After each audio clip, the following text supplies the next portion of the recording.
నమస్తే, నేను మీ కుప్ప పద్మిని. ఇన్నాళ్ళు మీ సపోర్ట్ ని నాకు అందిస్తూ, మీ ప్రేమని నాకు అందిస్తున్న ప్రతి ఒక్కరికి కృతజ్ఞతలు.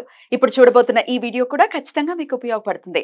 లైక్, షేర్ అండ్ సబ్స్క్రైబ్ చేసి మీ ఇష్టాన్ని అలాగే మీ సపోర్ట్ ని నాకు అందించండి. అలాగే ఈ వీడియో పట్ల మీ అభిప్రాయాన్ని కమెంట్ సెక్షన్ లో కమెంట్ చేసి నాకు తెలియజేయండి. నమస్తే ప్రభుజీ. స్నేహం అనేది చాలా చాలా అమూల్యమైనటువంటి ఒక విషయం. ఖచ్చితంగా కృష్ణుడు స్నేహం చేసినటువంటి వ్యక్తుల గురించి, స్నేహం అనగానే కృష్ణుడు కుచేల స్నేహాన్ని గురించి ఖచ్చితంగా ప్రస్తావన ఉంటుంది. ఆయనకు అంతస్తుందా, ఆయనకి ఇది ఉందా, ఆయన అసలు చిరిపోయిన బట్టలు వేసుకొచ్చాడు పాపం, అయినప్పటికీ కాళ్ళు కడిగి మరి ఆయనని సత్కరించారు స్వామి. ఆయన పడుకునేటటువంటి దాని మీద, మంచం మీద, పాన్ మీద కూర్చోబెట్టారు. ఇవన్నీ మనం వింటూ ఉంటాం భాగవతంలో. అయితే ఎటువంటి ఇవి లేవు వెనకాల, వీడేం సంపాదించాడు, ఇవన్నీ ఏం క్యాలిక్యులేషన్స్ లేవు. ఈవెన్ రాముడు కూడా, గుహుడు ఏమిటి గుహుడు, మళ్ళీ ఇంకొక ఎస్ఏ ప్రశ్న అనుకోవద్దు. సంతోషంగా అనిపిస్తుంది చెప్పటం, ఇట్లా మాట్లాడటం అనేది. గుహుడు చాలా అవగాహన ఉంది కాబట్టి శాస్త్రాల మీద నేను చాలా మెచ్యూర్ డిస్కషన్ చేస్తున్నాను. కృతజ్ఞతలు. సో గుహుడు మీరు అన్నట్టుగా బోయేవాడు, ఆయనతో స్నేహం ఏమిటి, పాపం ఏదో ఆకులు అలములు పరిచేస్తే అక్కడ పడుకున్నాడు రాముడు. సుగ్రీవుడు ఏమీ లేదు, ముగ్గురున్నారంతే. అయినప్పటికీ ధర్మం సుగ్రీవుడి పక్షాన ఉంది కాబట్టి సుగ్రీవుడితోటే స్నేహం చేశాడు రాముడు. స్నేహానికి అంత పెద్ద పీట వేశారు. స్నేహం ఎలా చెయ్యాలో చెప్పారు ఈ పురుషులు, పుణ్య పురుషులు. ఖచ్చితంగా ఇప్పుడు స్నేహం చూస్తూ ఉంటే ఎలా మనం స్నేహితుల్ని చేసుకుంటున్నామో, ఇలా వాడు స్నేహితుడు అంటాడు, వాడు వెనకాల బ్యాక్ పిచ్చింగ్ చేస్తాము, మళ్ళీ మర్చిపోతాము, మళ్ళీ వాడిని ఎదుగుతాము. ఇట్లా రకరకాల స్నేహం ఎలా ఎగ్జాక్ట్ గా ఎలా చేయాలి, ఒకసారి చేసిన స్నేహాన్ని ఎలా నిలబెట్టుకోవాలి ప్రభుజీ? మీరు చక్కగా శ్రీరామచంద్రుడి గురించి, శ్రీకృష్ణుడి గురించి, వారు ఎలా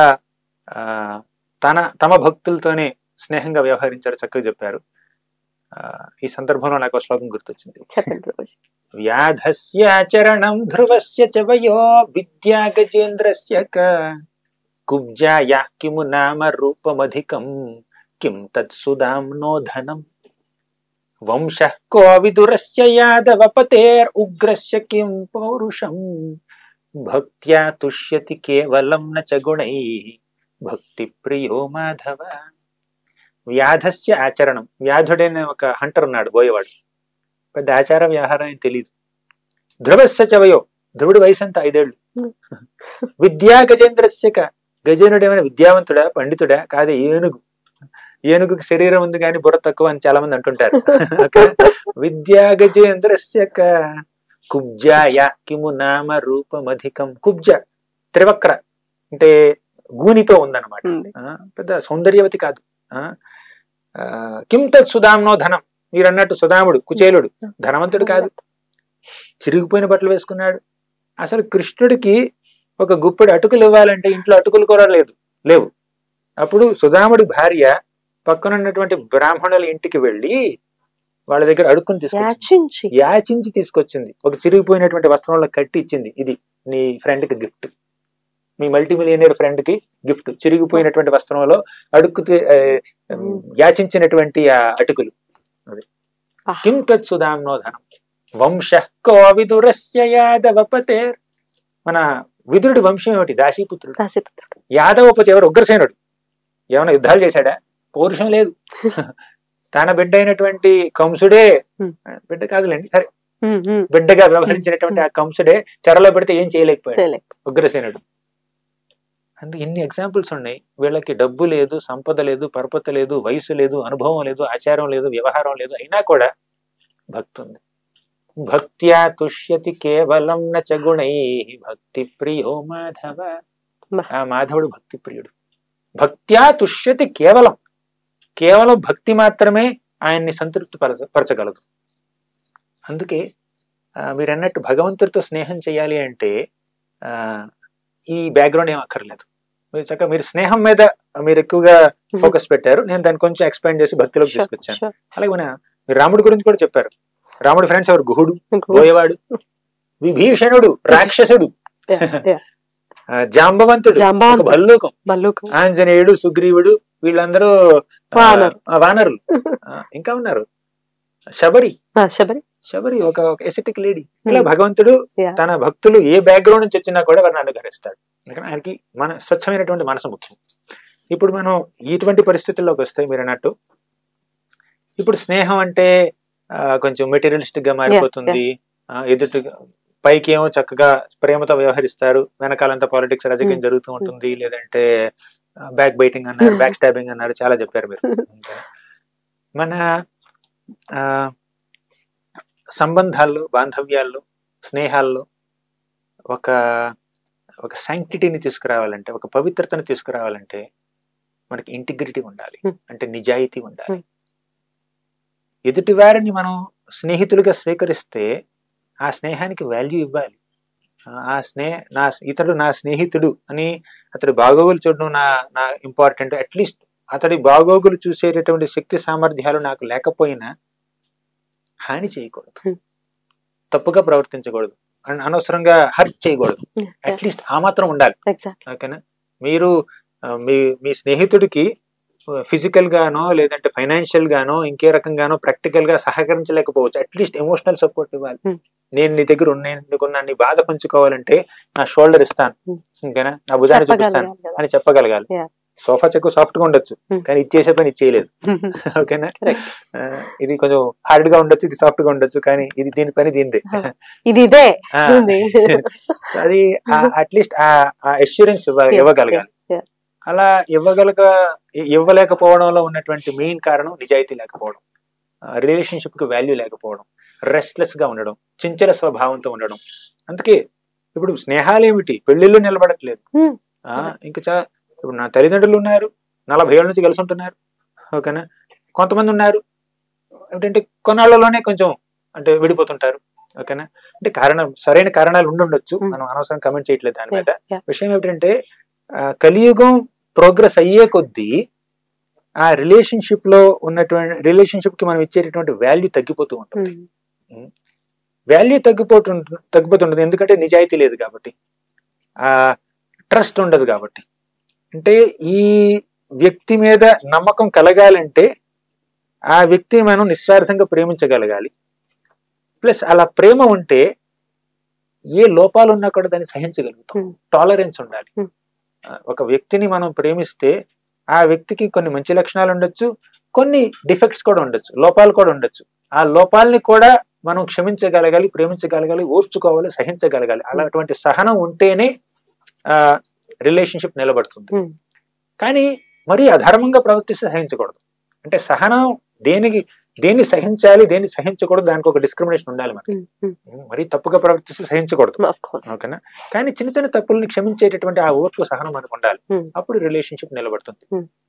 ఇప్పుడు సహనం గురించి టాపిక్ వచ్చింది కాబట్టి కృష్ణుడు చెప్పాడు అర్జునుడికి, సహించు అన్నాడు మొదట్లో.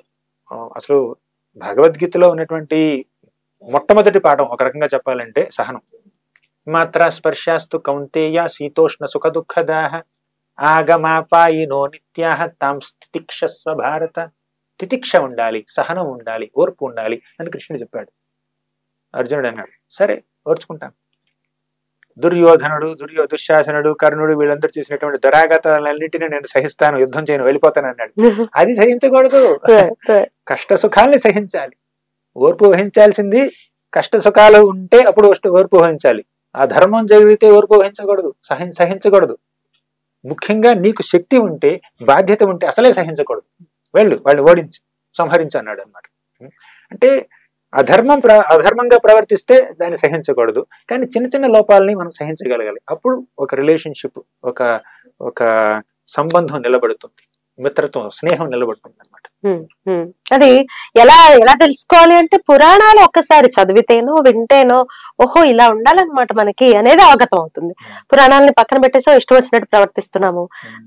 సరైన సమయంలో ఫ్రెండ్కే కాదు మనకు కూడా కష్టం రావచ్చు కదా, ఎవడు లేని పరిస్థితి రావచ్చు, ఎవరైనా ఉంటే బాగుంటుంది అని అనిపించవచ్చు. అలాంటి రాకుండా ఉండాలంటే పురాణాలు ఒక్కసారి ఎండ్ ఆఫ్ ది డే చదువుకోవాల్సి ఉంటుంది. ప్రభుజీ, టైం మేనేజ్మెంట్ అనేది డెఫినెట్ గా మేజర్ రోల్ ని ప్లే చేస్తుంది ఎవరి జీవితంలో. టైం ని ఖచ్చితంగా ఎప్పుడు ఎలా యూటిలైజ్ చేయాలో అలా యూటిలైజ్ చేయాలి. ఇది మళ్ళీ రాముడు కూడా ప్రూవ్ చేశాడు.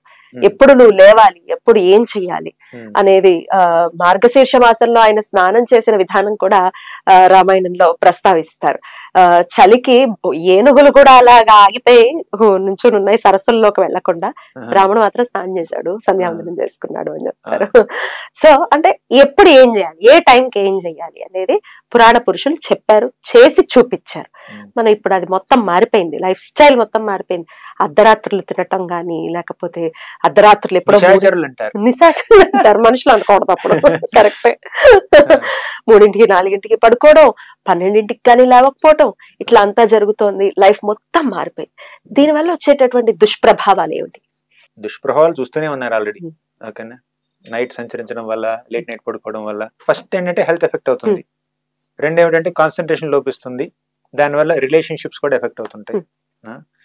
మెయిన్ స్పిరిచువల్ లైఫ్ పూర్తిగా నాశనం అయిపోతుంది. కానీ టైం మేనేజ్మెంట్ తో పాటుగా సరే దాంట్లో ఒక మాట చెప్తాను. కృష్ణుడు అన్నాడు, ఒక స్థితప్రజ్ఞుడు లేదంటే ఒక వివేకం ఉన్నటువంటి వ్యక్తి పడుకునే సమయం, వివేకం లేని వ్యక్తి లేచే సమయం. వివేకం ఉన్న వ్యక్తి మెలకుగా ఉన్న సమయం, వివేకం లేని వ్యక్తి పడుకునే సమయం అన్నమాట. అది అలా కృష్ణుడు క్లియర్ గా చెప్పేశాడు అనమాట. జ్ఞానిష సర్వభూతానాం తస్యాం జాగ్రత్త సమయం అని 2వ చాప్టర్లో చెప్పాడు. రెండవ ఆయన స్పృశించారు. అన్ని ఉన్నాయి Bhagavad Gita.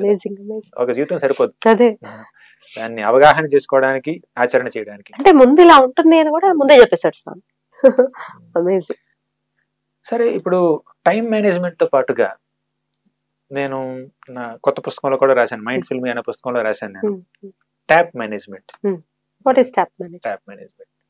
Tea for time, A for attention, P for priority. Time management అంటే నాకున్నది 24 గంటలు, దీంట్లో ఈ పనికి ఎంత సమయం, ఈ పనికి ఎంత సమయం, తినడానికి ఎంత సమయం, పడుకోవడానికి ఎంత సమయం, ఈ ప్రాజెక్ట్ చేయడానికి ఎంత సమయం, వీడియో చేయడానికి ఎంత సమయం, ఎడిటింగ్ ఎంత సమయం, ఇలా అది మీకున్నటువంటి టైం ని, మీకున్నటువంటి పనుల్ని అలా మ్యాచ్ చేసి టైం అలొకేట్ చేయడం అనమాట, షెడ్యూల్ చేసుకోవడం, అది టైం మేనేజ్మెంట్. అది సరిపోదండి, మనకి అటెన్షన్ మేనేజ్మెంట్ కూడా కావాలి. అంటే ఇప్పుడు ఒక స్టూడెంట్ ఉన్నాడు, టైం మేనేజ్మెంట్ చేసుకోవాలి. గంట సేపు చెప్పాడు, నేను ఫిజిక్స్ చదవడానికి నాకు గంట సేపు కావాలి అని ఫిజిక్స్ పుస్తకం పట్టుకొని గంట సేపు అలా కూర్చున్నాడు, చదువుతున్నాడు. టైం అలొకేట్ చేశాడు, షెడ్యూల్ చేశాడు దాన్ని. 5 నిమిషాలు చదివాడు, పక్కన ఇన్స్టాగ్రామ్ నోటిఫికేషన్ వచ్చింది, 10 నిమిషాలు అక్కడ ఎగిరిపోయింది. మళ్ళీ ఇక్కడికి వచ్చాడు, వచ్చి మళ్ళీ చదువుతున్నాడు, 10 నిమిషాలు చదివాడు. ఫేస్బుక్ నోటిఫికేషన్ వచ్చింది, ఇంకో 5 నిమిషాలు ఎగిరిపోయింది. సరే మళ్ళీ వచ్చాడు, 4వ పారాగ్రాఫ్ చదువుతున్నాడు. ఓకేనా, మళ్ళీ ఇంకేదో వాట్సాప్ మెసేజ్ వచ్చింది, చూశాడు, ఇంకో 10 నిమిషాలు పోయింది. అంటే ఇచ్చాడు గంట, టైం మేనేజ్మెంట్ బాగానే ఉంది, కానీ అటెన్షన్ లేదు కదా, డిస్ట్రాక్షన్ వచ్చేస్తుంది. అరగంట పోయింది. కొంతమందికి ఏంటంటే 59 నిమిషాలు పోతుంది, 1 నిమిషం చదువుతుంది. అలా అంటే మనం టైం ఇస్తే సరిపోదు, దాంట్లో ఏకాగ్రత కూడా కావాలి, కాన్సన్ట్రేషన్ కూడా కావాలి, అటెన్షన్ కూడా కావాలి. అందుకే టైం మేనేజ్మెంట్ తో పాటు అటెన్షన్ మేనేజ్మెంట్ కూడా ఉండాలి జీవితంలో. సరే, టైం ఇచ్చారు, ఫోన్ పక్కన పెట్టారు, ఎయిర్ప్లేన్ మోడ్ లో పెట్టారు. కొన్నిసార్లు ఏమిటంటే మెసేజ్ రాలేదు అనుకోండి, 10 నిమిషాలు అయినా చూస్తాడు, ఎందుకు రాలేదు, వైఫై ఆన్ లో ఉందా, మొబైల్ డేటా ఆన్ లో ఉందా, సిగ్నల్ వస్తుందా లేదా, అది అటెన్షన్ అక్కడ ఉంది, అటెన్షన్ ఎక్కడ లేదు. అందుకే అటెన్షన్ మేనేజ్మెంట్ కావాలి. సో మీరు టైం మేనేజ్మెంట్ మేనేజ్ చేశారు, అటెన్షన్ కూడా బాగానే ఉంది, దాని మీద ఫోకస్ చేస్తున్నారు, అన్ని డిస్ట్రాక్షన్స్ అని పక్కన పెట్టారు, టీవీ ఎదురుగా కూర్చోకుండా ఇంకెక్కడ ప్రశాంతమైనటువంటి రూమ్ లో కూర్చున్నారు. కానీ ప్రయారిటీ మేనేజ్మెంట్ ఇంపార్టెంట్. అసలు ఆ పనికి మీ షెడ్యూల్లో టైం అలొకేట్ చేయడం అవసరమా లేదా, అది చూసుకోవాలి. అందుకే ప్రయారిటీ మేనేజ్మెంట్ చాలా ఇంపార్టెంట్.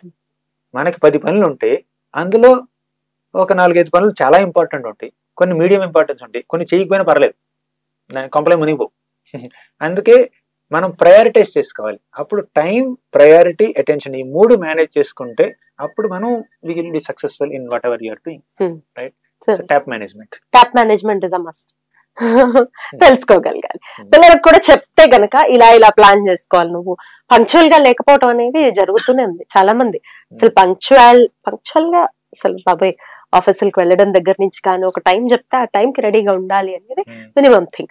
సరే, ట్రాఫిక్స్ లో ఏదో ఇరుక్కున్నారు, ఏదో that is different story. But mind లో అయితే ఉండాలి కదా, నేను పంక్చువల్ కదా. ఎంత టైం 7:15 చెప్పారు కదా, అరగంట ఆగి వెళ్ళొచ్చు.